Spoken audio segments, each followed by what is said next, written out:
आए, राजा कर्ण ने हाथ जोड़ा, हाथ जोड़कर राजा कर्ण कहते हैं, बाबा ए मेरे शंभु, ए मेरे त्रिकालदर्शी कैलाशी अविनाशी, मैंने सोना दान करा, हीरे दान करे, पन्ना दान करा, पीतांबर दान करा, अंबर दान करा, मैं अन्न दान नहीं कर पाया। बाबा मैं अन्न नहीं दे पाया। कर्ण रो रहा था, शंकर देख रहे थे। शिवजी देखकर राजा कर्ण से कहते हैं, कर्ण क्यों चिंता करता है? ए बाबू चिंता करने की जरूरत नहीं है। तेरी धर्म पत्नी ने तेरे शव के पास एक बेलपत्र रख दी थी, वो बेलपत्र का फल ये होगा। चित्रगुप्त महाराज अभी तक इसके प्राण या इसका शरीर समाप्त नहीं हुआ है। एक काम करो, 16 दिन के लिए इसके शरीर को किसी दूसरे का रूप धारण कराकर मृत्यु लोक में भेज दीजिए। वो बेलपत्र का फल यह था, एक बेलपत्र का पुण्य यह था। राजा कर्ण का शरीर वापिस जीवित करा गया। एक शरीर तो पड़ा रहा कर्ण का, और कर्ण दूसरा शरीर धारण कर कर संत ब्राह्मण वृंद जन, गरीब जन, दीन जन सबको भोजन कराते रहे। भोजन कराते कराते कराते कराते लाखों लोगों को कर्ण ने भोजन कराया।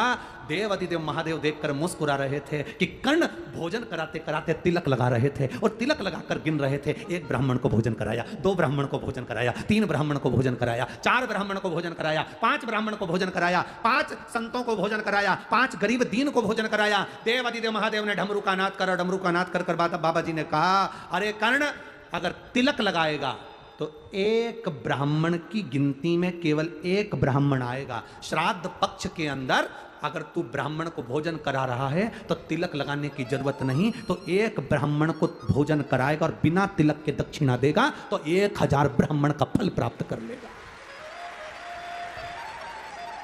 कितना सुंदर कहा।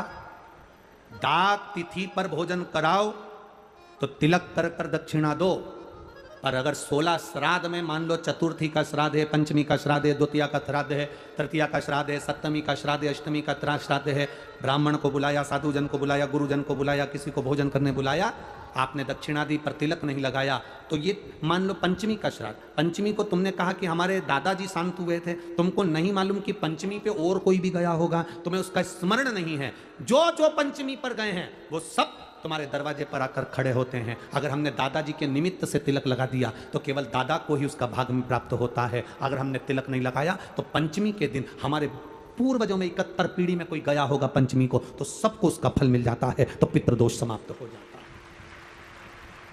तिथि पर लगाओ। आप वैसे जिमा रहे हो 16 श्राद्ध के अलावा आप तिलक करो, दक्षिणा दो, मनाना। बाकी का श्राद्ध पक्ष में आप जितना बन सकता है उसको प्रेम से आनंद से करो सेवा,